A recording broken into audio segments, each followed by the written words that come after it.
Hi, friends. Read aloud that we're going to be doing for class is When You Reach Me by Rebecca Stead. And I'm going to read a couple of chapters. The most beautiful experience you can have is the mysterious. Albert Einstein, The World as I See It, 1931. Things you keep in a box. So Mom got the postcard today. It says, "Congratulations" in big curly letters. And at the very top is the address of Studio TV 15 on West 58th Street. After 3 years of trying, she's actually made it. She's going to be a contestant on the $20,000 Pyramid, which is hosted by Dick Clark. On the postcard, there's a list of things to bring. She needs some extra clothes in case she wins and makes it to another show, where they pretend that it's the next day, even though they really tape 5 in one afternoon. Barrettes are optional, but she should definitely bring some with her. Unlike me, Mom has glossy red hair that bounces around and might obstruct America's view of her small freckled face. And then there's the date she's supposed to show up, scrolled in blue pen on a line at the bottom of the card, April 27th, 1979. Just like you said. I check the box under my bed, which is where I've kept your notes these past few months. There it is, in your tiny handwriting, April 27th, Studio TV 15. The words all jerky looking, like you wrote them on the subway. Your last proof. I still think about the letter you asked me to write. It nags at me, even though you're gone and there's no one to give it to anymore. Sometimes I work on it in my head, trying to map out the story you asked me to tell, about everything that happened this past fall and winter. It's all still there, like a movie I can watch whenever I want to, which is never. Things that go missing. Mom has swiped a big paper calendar from work and scotch-taped the month of April to the kitchen wall. She used a fat green marker, also swiped from work, to draw a pyramid on April 27th with dollar signs and exclamation points all around it. She went out and bought a fancy egg timer that can accurately measure a half minute. They don't have fancy egg timers in the supply closet at her office. April 27th is also Richard's birthday. Mom wonders if that's a good omen. Richard is Mom's boyfriend. He and I are going to help Mom practice every single night, which is why I'm sitting here at my desk instead of watching after-school TV, which is a birthright of every latchkey child. Latchkey child is a name for a kid with keys who hangs out alone after school until a grown-up gets home to make dinner. Mom hates that expression. She says it reminds her of dungeons and must have been invented by someone strict and awful with an unlimited childcare budget. Probably someone German, she says, glaring at Richard. Who's German, but not strict or awful? It's possible. In Germany, Richard says, you would be a Schlosslerkinder, which means key children. You're lucky, he tells me. Keys are powerful. Some of us have to come knocking. It's true he doesn't have a key. Well, he has a key to his apartment, but not to ours. Richard looks the way I picture guys on sailboats. Tall, blonde, and very tucked in, even on weekends. Or maybe I picture guys on sailboats that way because Richard loves to sail. His legs are very long and they don't really fit under our kitchen table, so he has to sit kind of sideways with his knees pointing out towards the hall. He looks especially big next to Mom, who's short and so tiny she has to buy her belts in the kids' department and make an extra hole in her watch band so it won't fall off her arm. Mom calls Richard Mr. Perfect because of how he looks and how he knows everything.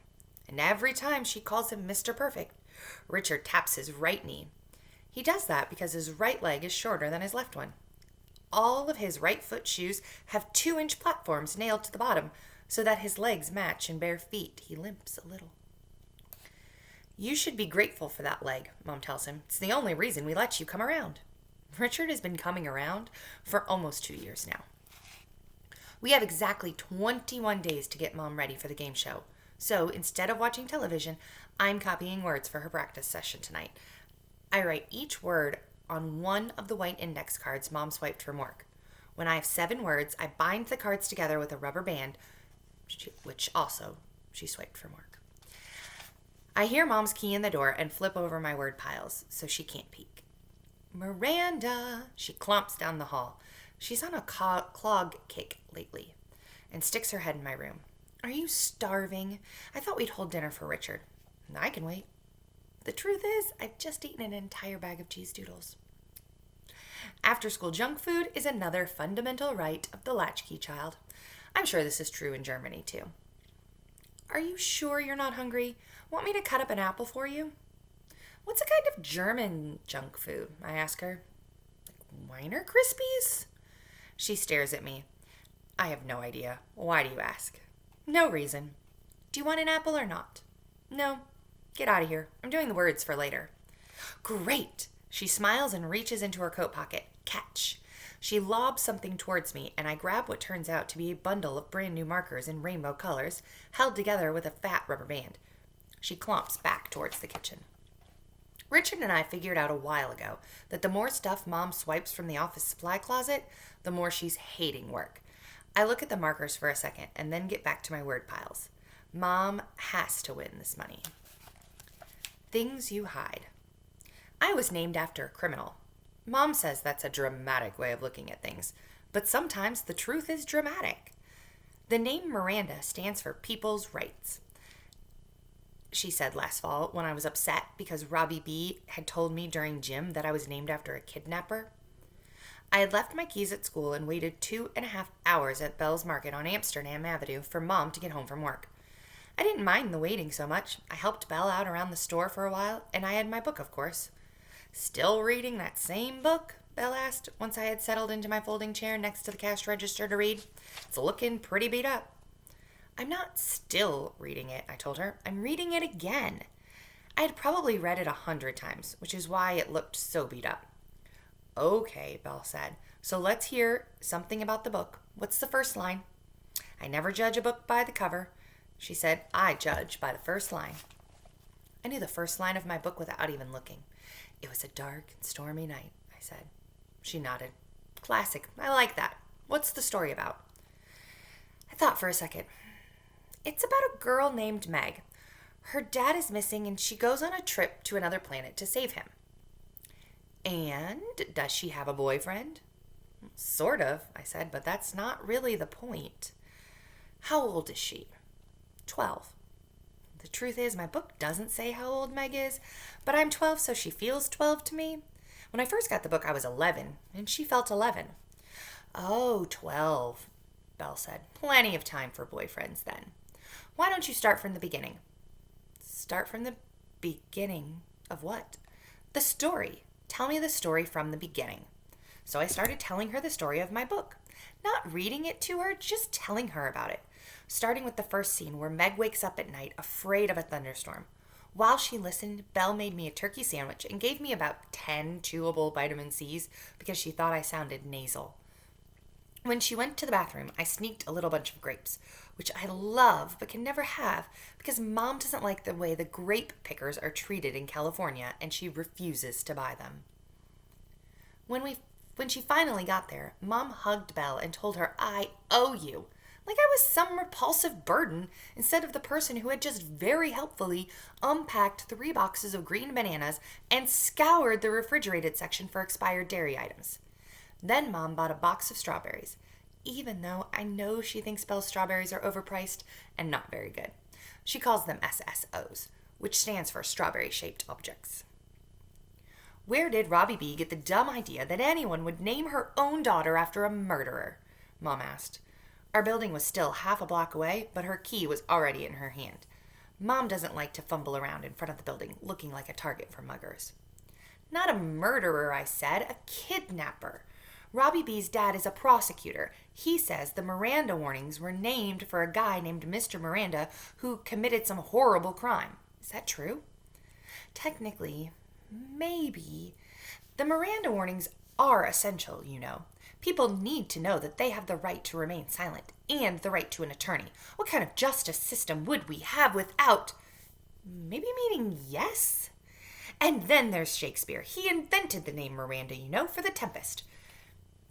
It made perfect sense now that I thought about it. Mom wanted to be a criminal defense lawyer. She even started law school and almost finished her first year, but then I was born and she had to quit. Now she's a paralegal, except she works at a really small law office where she has to be the receptionist and the secretary too. Richard is one of the lawyers. They do a lot of free work for poor people, sometimes even for criminals, but I never dreamed she would name me after one. Mom unlocked the lobby door, which is iron and glass and must weigh 300 pounds, and she pushed hard to swing it open, her heels slipping on the tile floor. When we were inside, she leaned against the other side of the door until she heard the click. That means the lock had caught.